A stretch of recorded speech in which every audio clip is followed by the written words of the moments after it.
Itu tuan-tuan ingat tak dalam filem Musang Berjanggut ada satu scene, Musang Berjanggut ni tahun apa?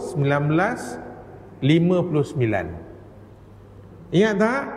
Puspawangi dia jumpa dengan datuk nikah kahwin. Kan? Masa suami Puspawangi ni keluar, tiba-tiba datuk nikah kahwin ni datang ke rumah Puspawangi kan. Dapat masuk rumah. Jadi apa dialog dia? Dia kata, kanda-kanda, boleh tak Dinda nak tanya tentang undang-undang dalam negeri ni? Apa datuk nikah kahwin kata, boleh. Undang-undang apa tu Dinda?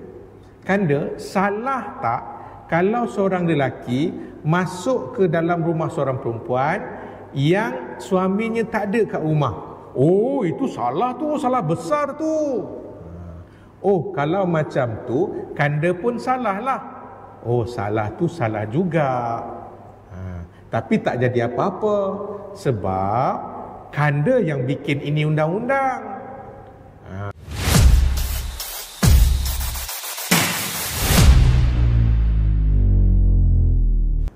Bismillah, alhamdulillah.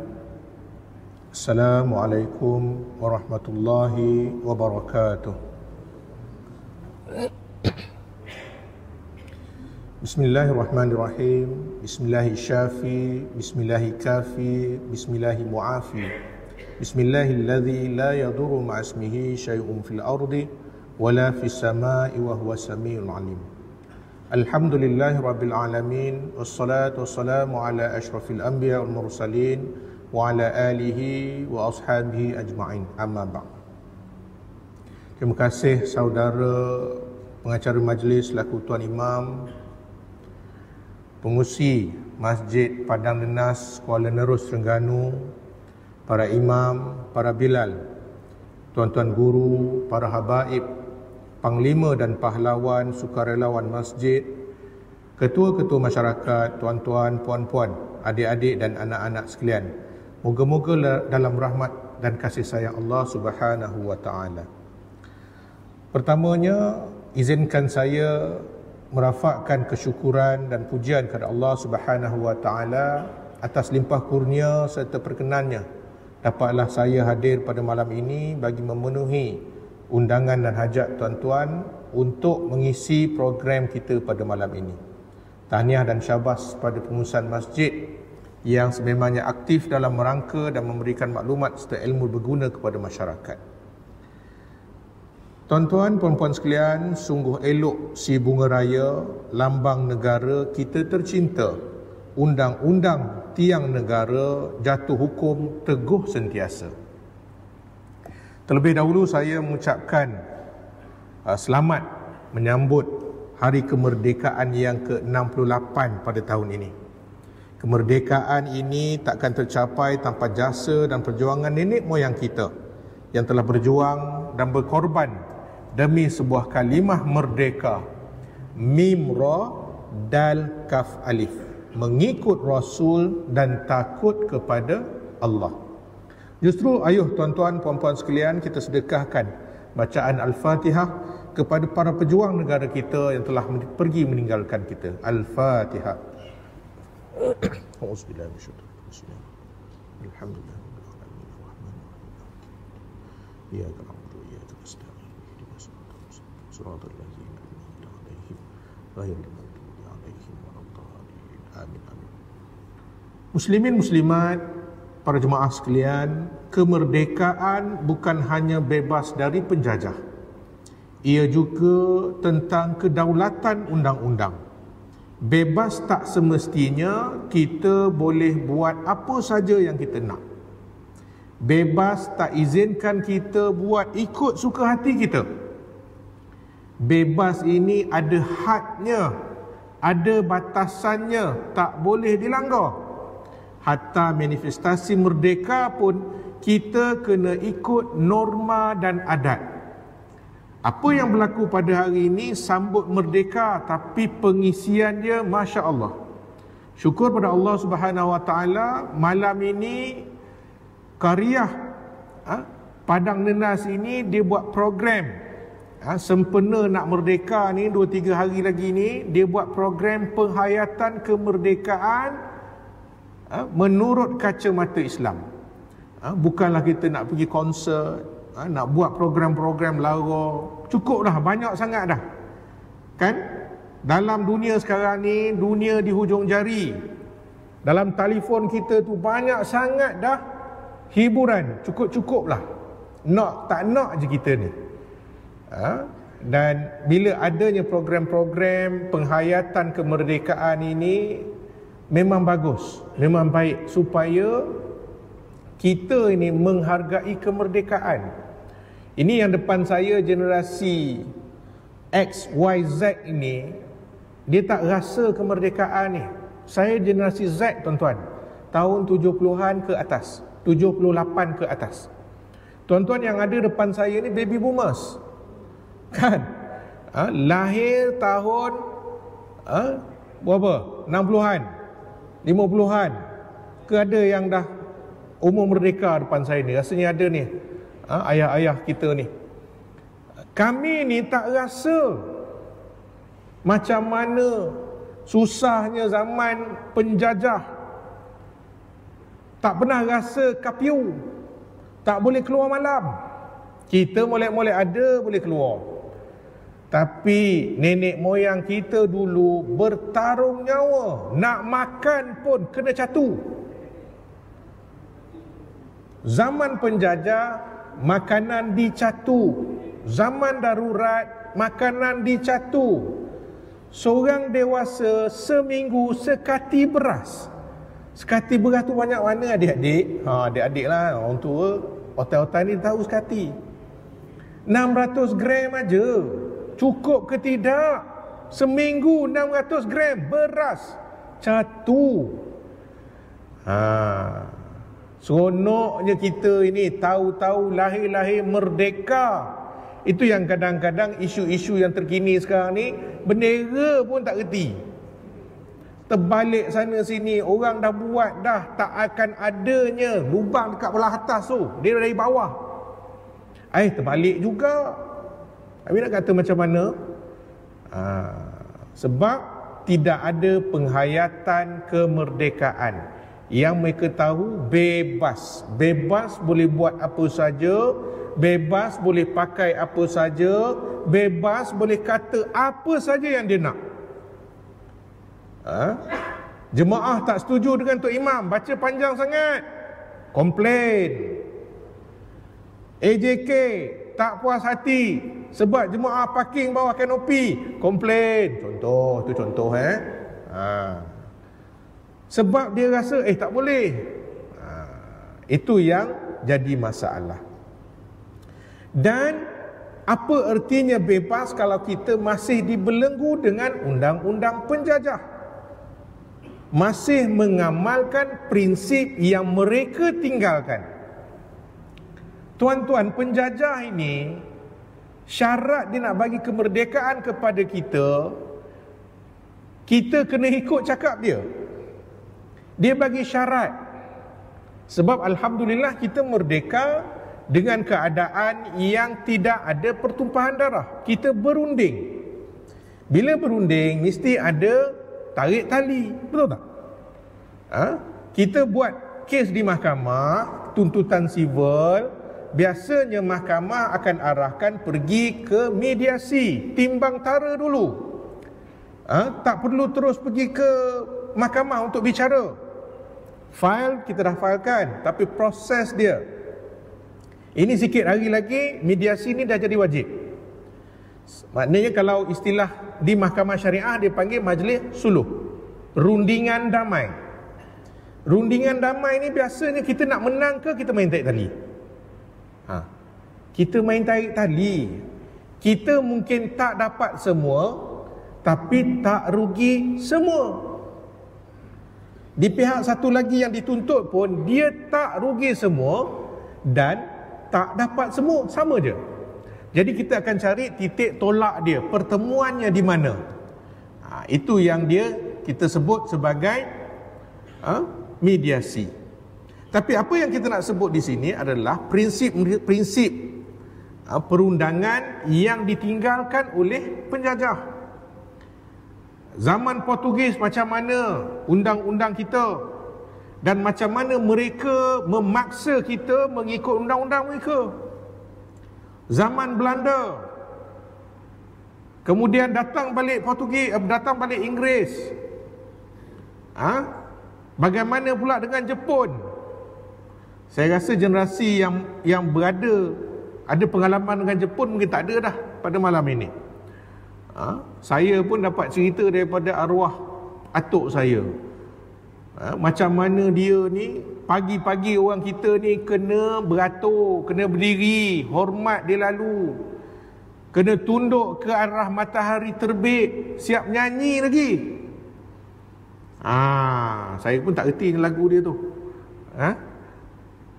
Macam-macam yang mereka tinggalkan. Sebab itu, kalau mereka datang ke mana-mana negara, mereka akan bawa undang-undang mereka. Mereka tak akan guna pakai undang-undang sedia ada.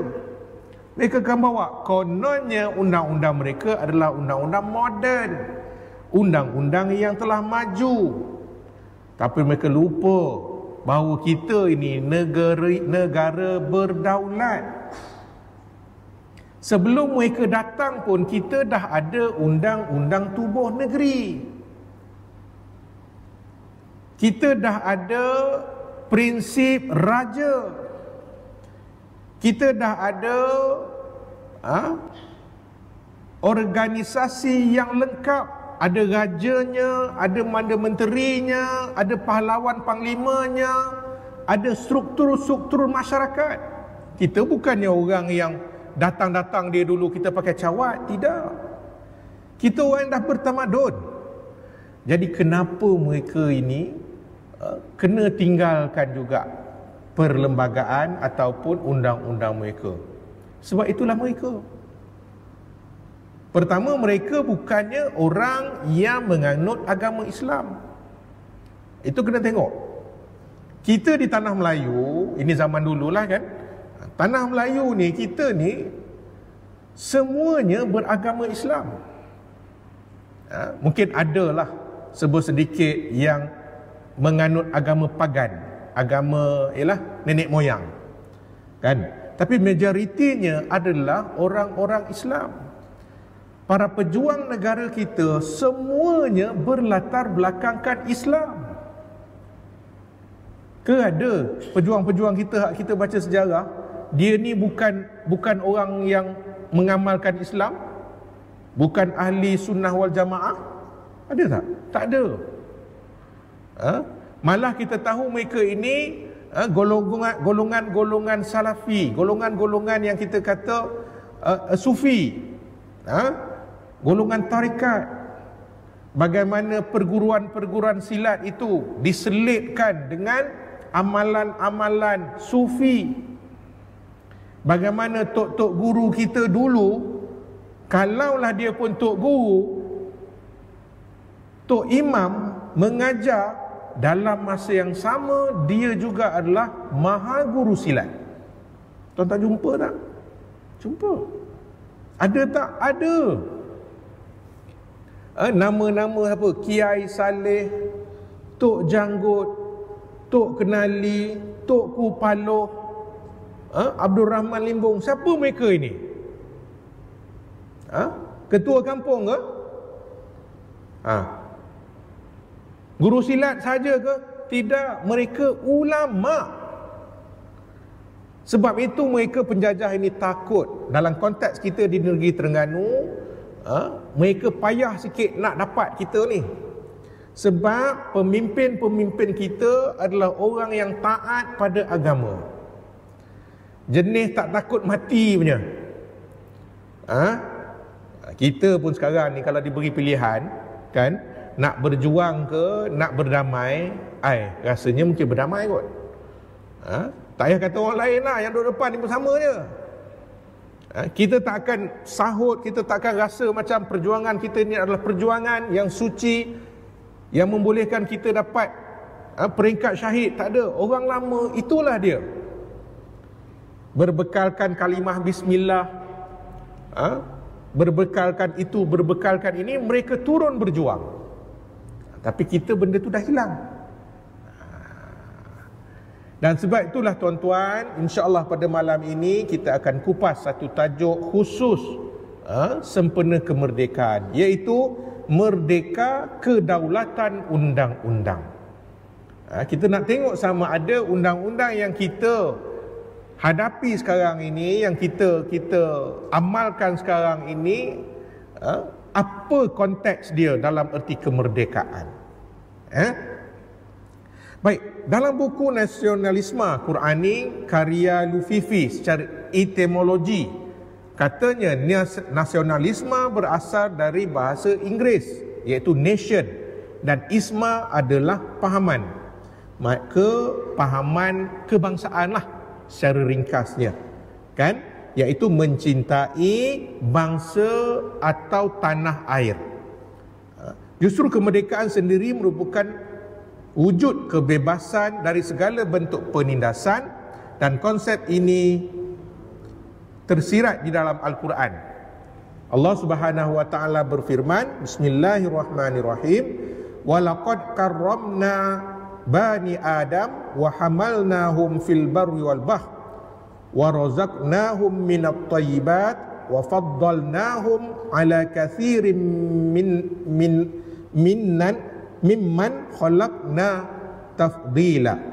Surah Al-Isra ayat 70. Dan sesungguhnya kami telah memuliakan anak-anak Adam, dan kami telah beri mereka menggunakan berbagai-bagai kenderaan di darat dan di laut, dan kami telah memberikan rezeki kepada mereka dari benda-benda yang baik-baik, serta kami telah lebihkan mereka dengan selebih-lebihnya atas banyak-banyak makhluk yang telah kami ciptakan. Tuan-tuan puan-puan sekalian, ayat yang kita bacakan tadi menegaskan bahawa setiap manusia memiliki hak untuk hidup mulia dan bebas. Tidak ada siapa yang mahukan kehidupannya dibelenggu. Hatta kalau kita tanya sahabat-sahabat kita yang diuji dengan penyakit gila, mereka juga nak bebas. Kalau jenis yang tak pakai baju, tak pakai seluar, konteng-konteng tu, kita tangkap dia, ambil dia, pakai baju kan dia, bagi dia pakai baju, kejap lagi dia buka. Dia suka tak pakai baju, tak pakai seluar, jalan tepi-tepi jalan tu, duduk traffic light. Sini tak ada tak. Tempat saya ada, kadang-kadang saya jumpa juga pakai baju tapi londeh. Allah, kita pula segan, kan? Kita doalah moga-moga dia dilindungi dan juga ialah terpeliharalah aibnya.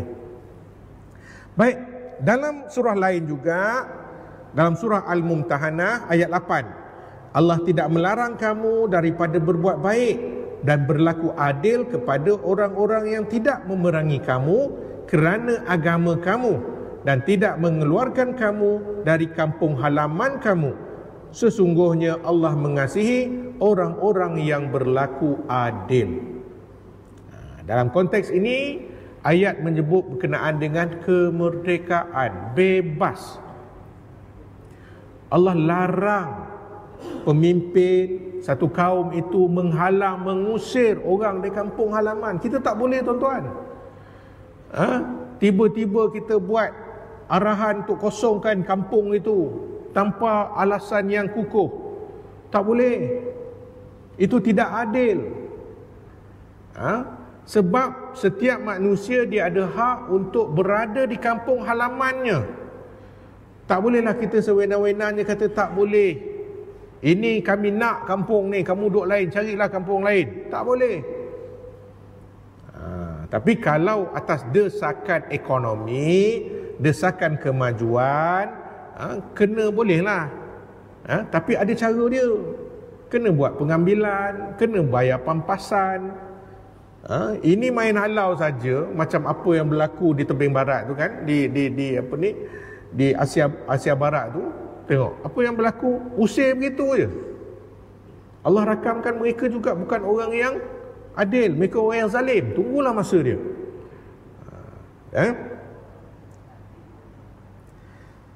Baik, Profesor Dr. Quraisy Shihab dalam buku Islam dan Kebangsaan menjelaskan mencintai tanah air adalah sama dengan membela agama. Hubbul watan. Hubbul watan, mencintai tanah air itu sama seperti membela agama. Kalau kita tak sayang pada negara kita nak harapkan siapa sayang? Kalau kita tak berjuang mempertahankan negara kita, tanah air kita, kampung kita, rumah kita nak suruh siapa? Sahabat-sahabat yang datang ke sini ke? Yang bekerja mencari makan, mencari rezeki kat sini, kita nak suruh mereka berjuang? Tak. Mereka tak akan berjuang. Sejarah kita membuktikan kan, bagaimana tentera-tentera yang dibawa daripada tentera apa kita panggil pasukan tentera India kan, di bawah pemerintahan tentera Inggeris dulu. Bagaimana mereka ini, adakah mereka sepenuh hati? Mungkin ada, mungkin tak. Tapi banyak coretan sejarah menyatakan, menceritakan bahawa mereka tidak bersungguh-sungguh nak mempertahankan tanah air. Bagaimana kalau kita tengok cerita Lieutenant Adnan kan, mempertahankan tanah air di Bukit Candu. Siapa yang bersama dengan dia? 12 orang, 13 orang aja. Apa yang dijanjikan kepada dia? Bantuan daripada batalion, daripada regimen askar Inggeris, dibantu pula oleh 2 batalion askar Gurkha. Gurkha. Rupa-rupanya tak ada. Kena lebang ya, tinggal kawan tu 14 orang. Habis semua. Senang tak Jepun nak tawan Bukit Candu tu? Tidak. Sebab mereka ini macam mana kita baca kisah dia sampai tubuh badan dia disiat, hancur, kena bayonet di Jepun tu, tikam seorang sikit. Tapi adakah kita bersyukur? Adakah kita menghargai? Itu kena tanya sendiri. Sebab sekarang ini nampak macam tidak ada apa-apa. Tidak ada rasa yang kita perlu pertahankan negara kita. Orang lain ada. Apa gunanya rakyat kita yang jadi askar, yang jadi polis? Mereka lah yang kena jaga negara kita. Mereka dibayar gaji. Jangan tuan-tuan. Kalau tidak kerana mereka, kalau tidak kerana jasa pengorbanan para pejuang ini, kita boleh tak duduk bersila dalam masjid ini sambil-sambil dengar ceramah, sambil-sambil tidur? Boleh tak? Tak boleh. Tidur pun tak boleh. Kapiu. Tapi kerana mereka ada kita berjaga-jaga. Pemuda-pemuda duduk keliling masjid ni, takut-takut kena ambush. Tak ada. Semua boleh duduk rumah tengok extravaganza. Boleh.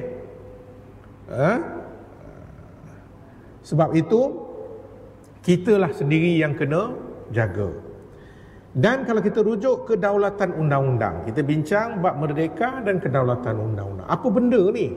Kedaulatan undang-undang. Apa benda ni? Itu yang kita sebut sebagai membawa maksud undang-undang adalah yang tertinggi mengatasi kuasa individu atau pemimpin.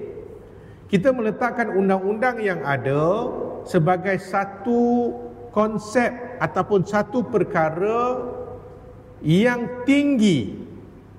Dalam konteks kita negara Malaysia ini, kita ada Perlembagaan Malaysia, hasil daripada perbincangan dan juga draft ataupun cadangan daripada RIT. Sebab dalam Suruhanjaya RIT dulu kan, sebelum pembentukan Malaysia, kita kena ada perlembagaan. Asas tu dalam untuk negeri, dalam konteks negeri, kita ada undang-undang tubuh negeri. Di dalam tu ada undang-undang berkenaan dengan raja, sultan lah, perlantikan raja dan sultan ni, pentadbiran, perihal tanah, perihal agama, itu ada dalam undang-undang tubuh. Tapi untuk sebuah negara yang merdeka, dia kena ada perlembagaan, constitution. Iaitu kalau kita tengok TV tiap-tiap hari tu, tengok social media kita tu, sekarang ni musim orang tengah balah ni. Sana tarik balik, sini pula aturan 41/12. Jenuh lah kita. Bagi je lah orang tu bercakap. Bagi ruang dulu. Tak puas hati nanti ada ruang dia. Ini orang tengah cakap, dia potongnya. Tak seronok lah. Pening kita pun rasa macam Allah Rabbi. Udah-udah lah tu. Tapi kadang-kadang wayang je. Tak ada benda pun. Tapi itulah. Kalaulah siaran kita ini didengar oleh mereka itu, cukup-cukup lah. Rakyat tak nak tengok kita bergaduh. Rakyat nak tengok hasil dia. Awak telah diberi amanah, buatlah. Janganlah asyik benda yang sama saja kan. Lain pula begini kan. Baik. Tidak ada gunanya sesebuah negara jika tiada undang-undang yang boleh digunakan atau dirujuk dalam urusan pentadbiran. Tanpa undang-undang kita tak boleh. Kita ini selain daripada Perlembagaan Malaysia, perlembagaan ini dia adalah satu struktur pembentukan negara. Semua kuasa yang di Pertuan Agong, Perdana Menteri, kemudian perihal bahasa, perihal agama persekutuan, perihal hak untuk mendapatkan keadilan dalam kes-kes jenayah, perihal untuk harta dilindungi, perihal untuk keluarga dilindungi, semua ada di dalam Perlembagaan Malaysia. Kalau tak ada, yang itu yang cacah marba tu. Orang ni kata begitu, orang ni kata begini, nak buat itu, nak kena buat ini. Perlantikan hakim contohnya, ada setengah orang kata tak boleh, hakim tak boleh dilantik. Hakim kena lantik secara bebas, tak boleh ada campur tangan daripada eksekutif. Itu satu pihak. Satu pihak kata tak boleh, eksekutif hanya menasihati. Satu pihak pula, ialah undang-undang buatan manusia kan, mana nak lengkap. Undang-undang Allah pun ada yang pertikaikan. Ini kan pula undang-undang yang dibuat oleh manusia. Ada tuan-tuan orang pertikaikan undang-undang yang Allah buat. Undang-undang hudud, ada orang cerita, ada orang menyampah, ada orang komen, condemn. Undang-undang perkahwinan dalam Islam, ada orang condemn. Khususnya bab poligami. Kan? Awak tak suka, janganlah awak kata undang-undang tu salah. Jangan awak kata perintah yang Allah berikan itu salah. Awak nak kata siapa salah? Awak tak setuju, tak apa. Jangan meletakkan kesalahan itu kepada Allah Subhanahu Wa Taala, Tuhan yang menurunkan perintah itu. Awak tak suka, marahkan suami awak lah. Janganlah marah orang lain.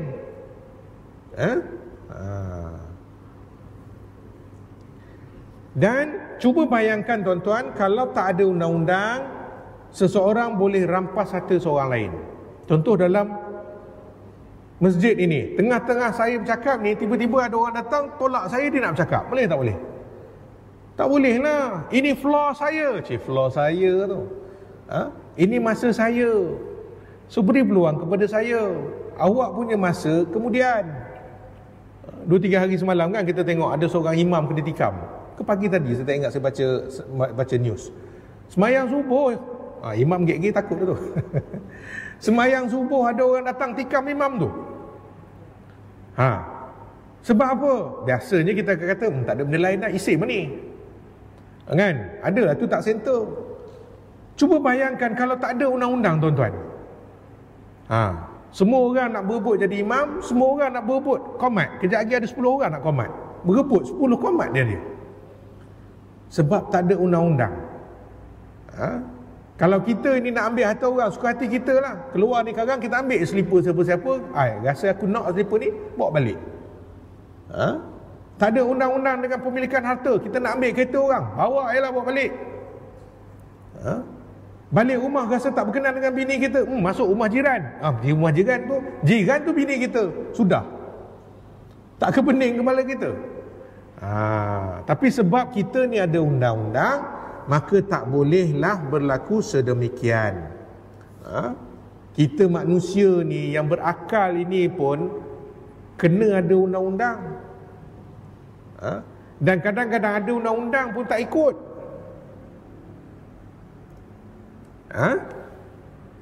Langgar je. Kalau langgar je, baik jadi macam lembu. Lembu tak ada. Haiwan dia tak ada undang-undang. Ikut pandai dia lah. Kalau hari ni musim mengawan, dia tengok ada betina seekor, dia kabat je. Tak kira lah rupa-rupanya betina tu mak dia. Dia tahu tak? Dia tak berakal, dia tak tahu. Dia tak ada undang-undang. Kita tak boleh, tuan-tuan. Kita ada kaedah kita. Tak boleh main sembrono. Main ikut sedap rasa hari ni, pandai sikit hari ni, kita buat keputusan macam ni. Tak boleh. Sebab kita ada iman dan kita juga ada undang-undang, peraturan yang kita perlu patuhi. Dan kedaulatan undang-undang ini juga menyatakan bahawa semua di kalangan kita, rakyat ini mesti tertakluk kepada undang-undang. Tak ada pengecualian.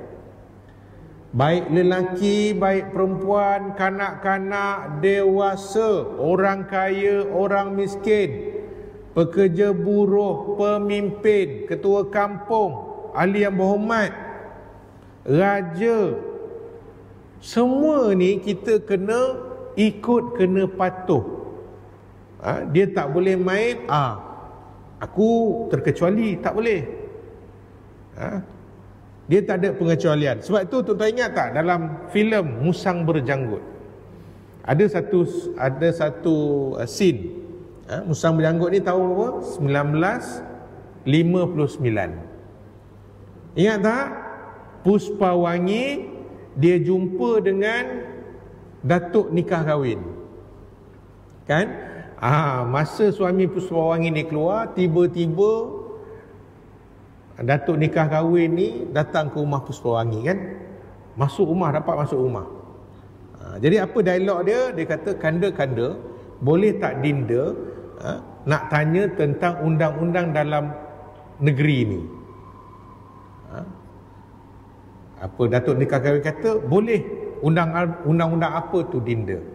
Kanda, salah tak kalau seorang lelaki masuk ke dalam rumah seorang perempuan yang suaminya tak ada kat rumah? Oh, itu salah tu, salah besar tu.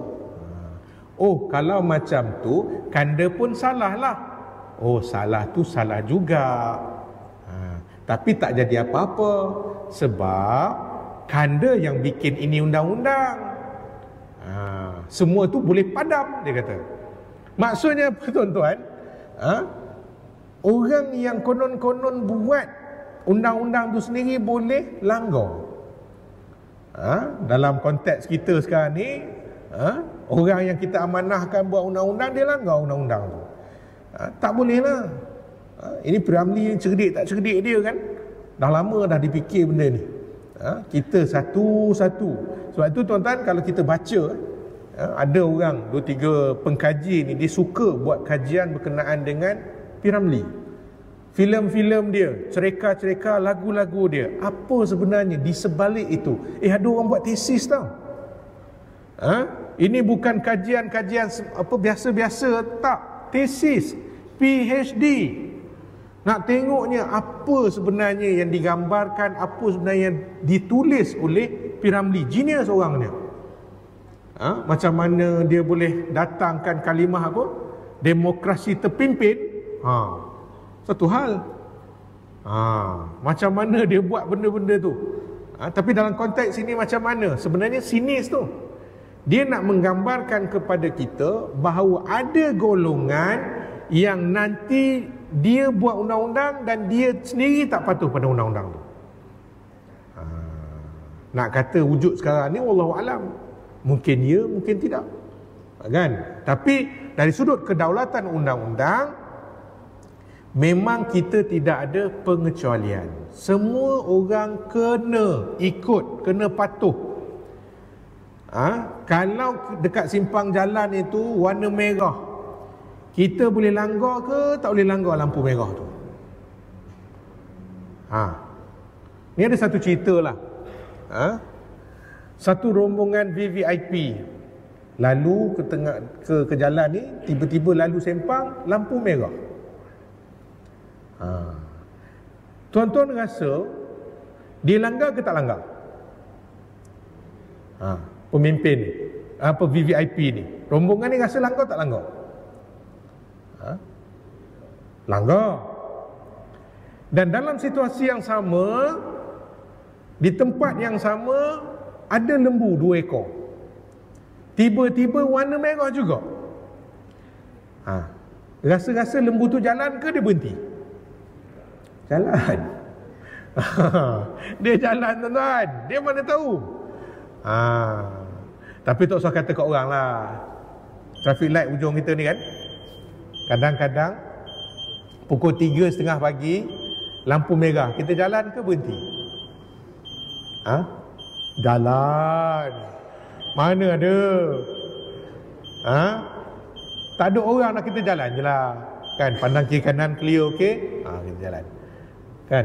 Kita sama sikit Jadi maknanya tuan-tuan, kita kena patuh kepada undang-undang, tidak ada pengecualian.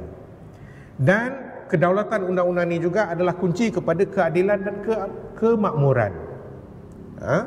Sebab itu bila sesebuah negara yang ada undang-undang berdaulat, undang-undang yang terpakai, yang lengkap, maka makmur.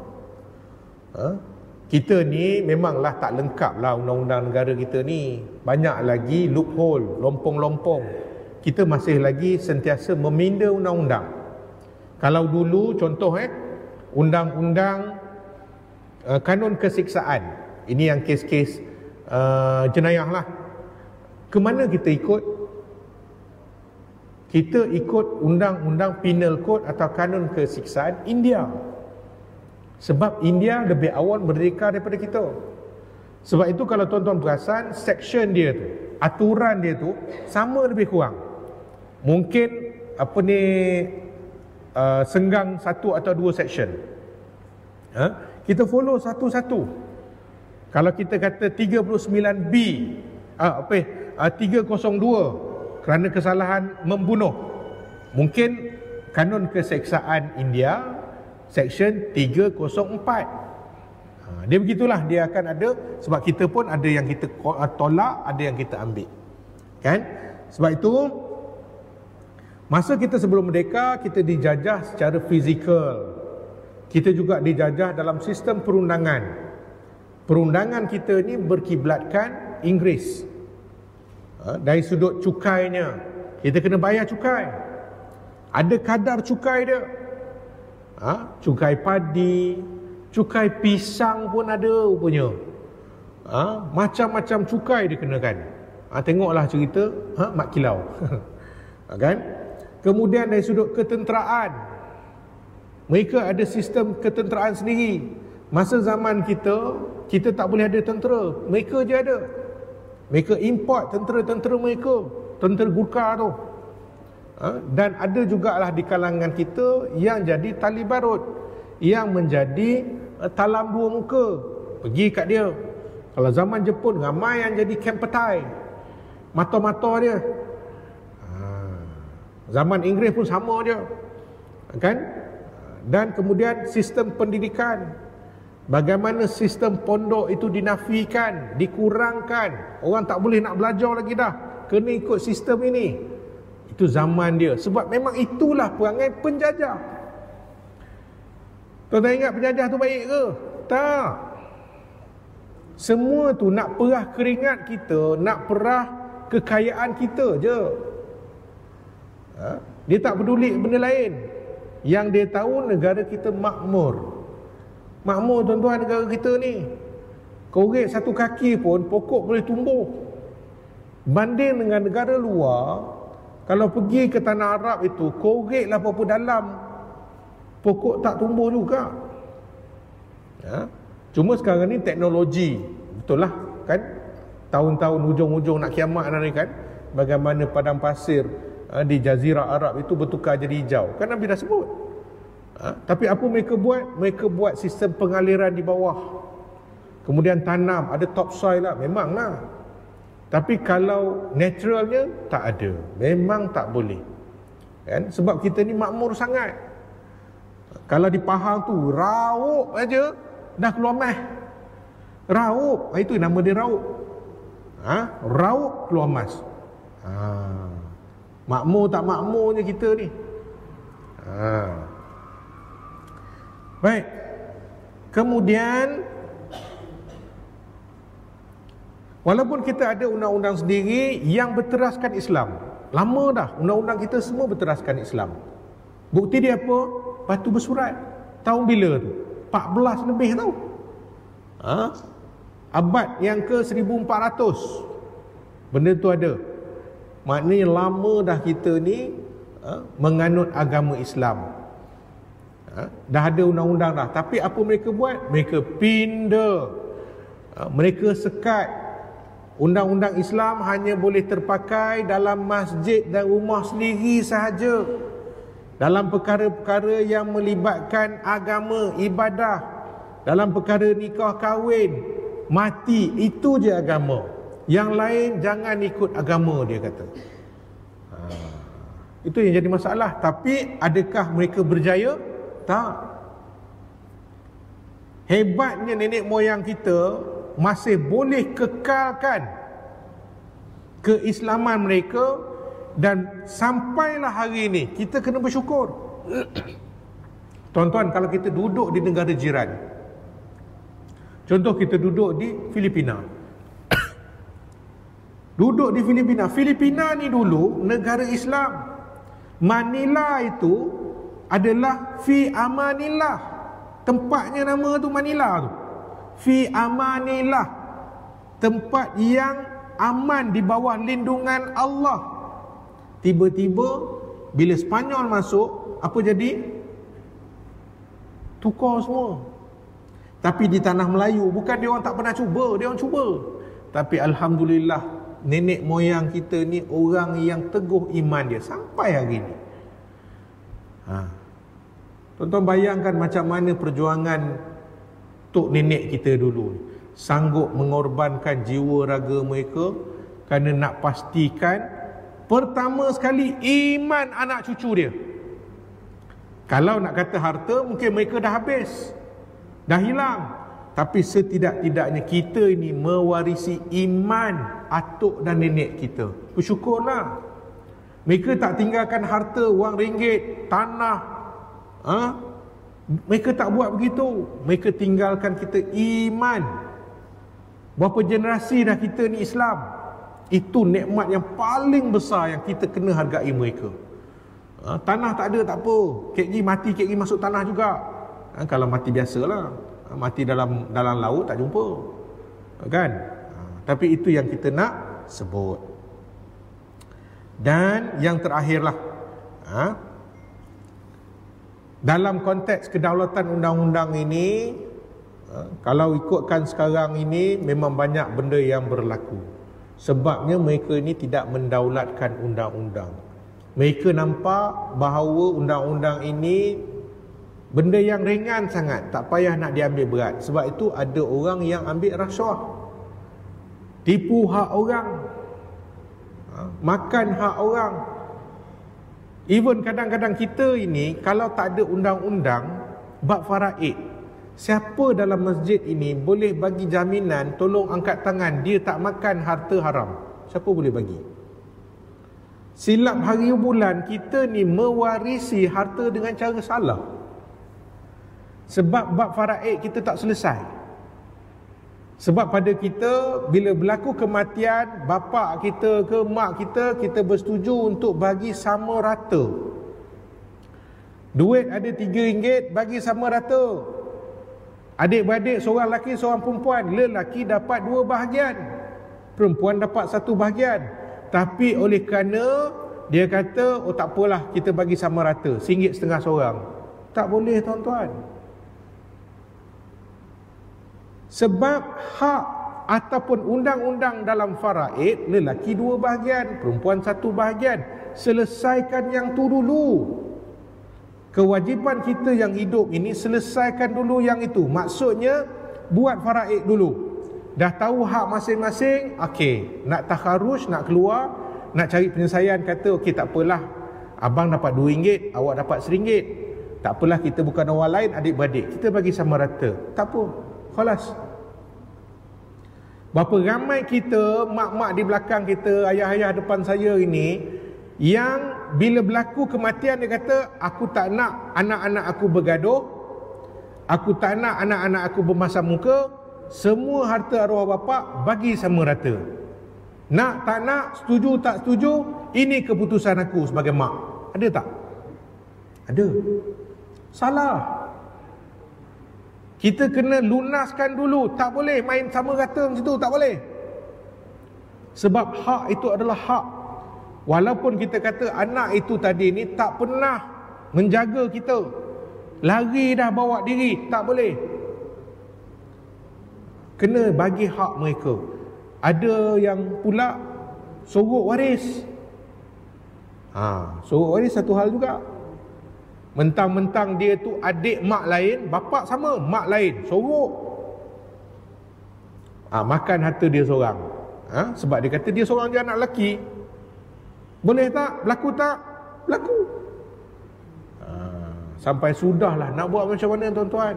Sebab itu, kalau ada ruang dan peluang, carilah guru-guru yang mahir dalam bab faraid. Bincang bab itu. Selesaikan dulu. Kod-kod kita ni termakan harta yang tak sah, harta haram, lunaskan, bersihkan. Bagilah kepada mereka yang berhak.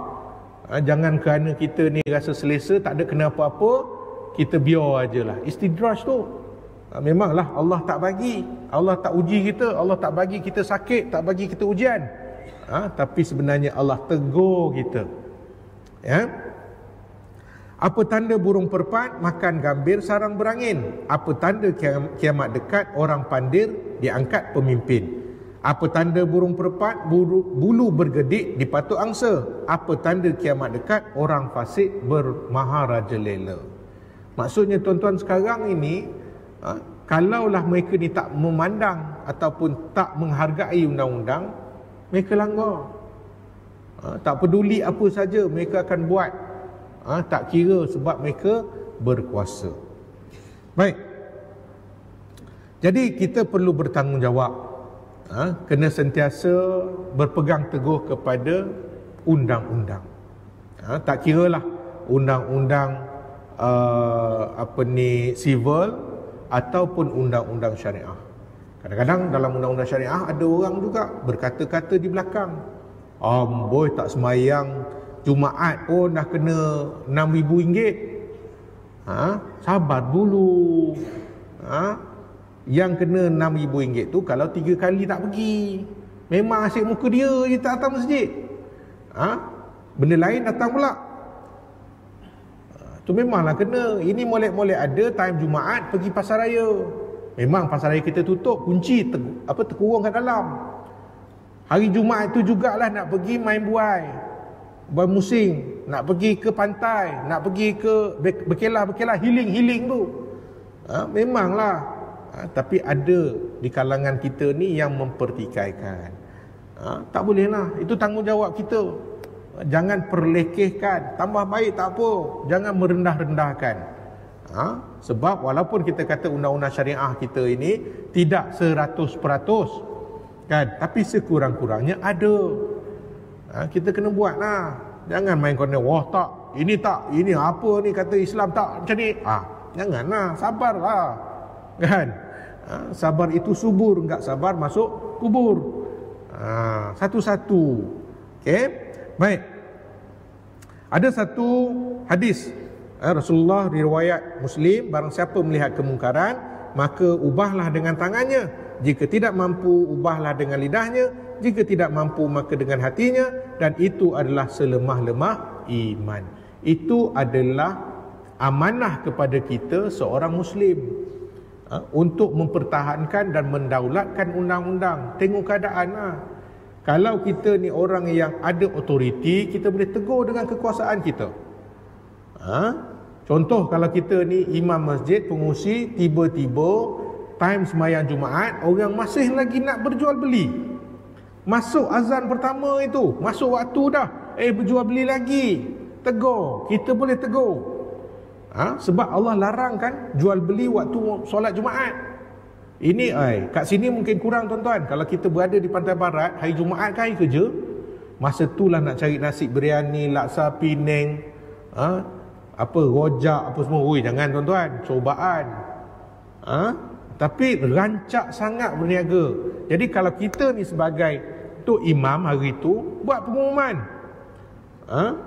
Sekarang dah masuk waktu solat Jumaat, mohon kepada para peniaga hentikan jualan, sambung balik selepas selesai solat Jumaat. Dah selesai tugas kita. Itu kita boleh buat kalau kita berautoriti. Tapi kalau kita tak ada otoriti, kita nak pergi mengamuk, nak pergi ambil mic rampas, nak buat pengumuman tu, janganlah, tak cerdik namanya tu. Kena tengok keadaan siapa kita. Baik, jika roboh Kota Melaka, papan di Jawa kami dirikan. Kalau undang-undang kita jaga, kemerdekaan negara kita pertahankan. Tuan-tuan puan-puan sekalian, sebenarnya banyak lagi yang hendak kita kupas, namun masa terlalu singkat. Moga-moga dengan pertemuan kita pada kali ini memberi manfaat, dan insya-Allah kita akan bertemu lagi. Yang baik dari Allah Subhanahu Wa Taala, yang kurang dari kelemahan diri saya. Sebelum berpisah, marilah kita sama-sama membaca doa agar negara kita dilindungi dan dikasihi hendaknya. Bismillahirrahmanirrahim. Alhamdulillahirabbil alamin, wassalatu wassalamu ala asyrafil anbiya'i wal mursalin wa ala alihi wa sahbihi ajmain. Ya Allah, kami mengangkat tangan demi memanjatkan rasa syukur kami kehadrat-Mu atas limpah nikmat kemerdekaan dan pembangunan yang Engkau kurniakan ke atas negara kami.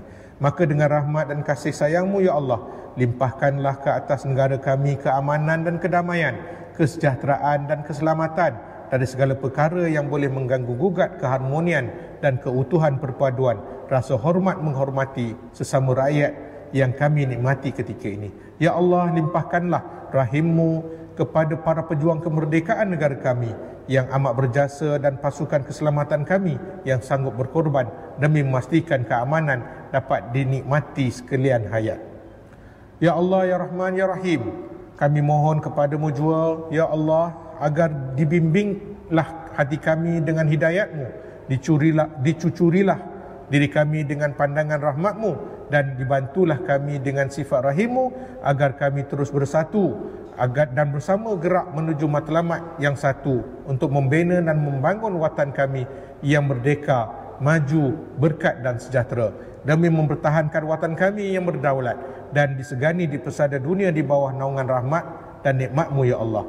Ya Allah, tetapkanlah iman kami, ikhlaskanlah niat dan usaha kami, teguhkanlah hati kami dan dengan kesabaran, luruskan tujuan kami dengan kejujuran, agar dapat kami hulurkan tenaga dan bakti dengan penuh ketulusan untuk membangun dan membina negara dan ummah ke arah kejayaan di dunia dan kebahagiaan di akhirat. Dan kepada-Mu ya Allah kami berserah dan dengan kami pasrah, menggantungkan harapan agar segala usaha dan amal kami selama hayat di kandung badan diperkira sebagai amal soleh dan kebajikan, agar dapat menjadi bekalan ketika berhadapan dengan-Mu ya Allah di hari kebangkitan, di waktu seluruh manusia mendapat balasan antara kebaikan dan keburukan. Rabbana atina fid dunya hasanah wa fil akhirati hasanah wa qina azabannar. Wa sallallahu ala sayyidina Muhammad wa ala alihi wa sahbihi wa baraka wa sallam, walhamdulillahi rabbil alamin. Wabillahi taufiq wal hidayah. Wassalamualaikum warahmatullahi wabarakatuh.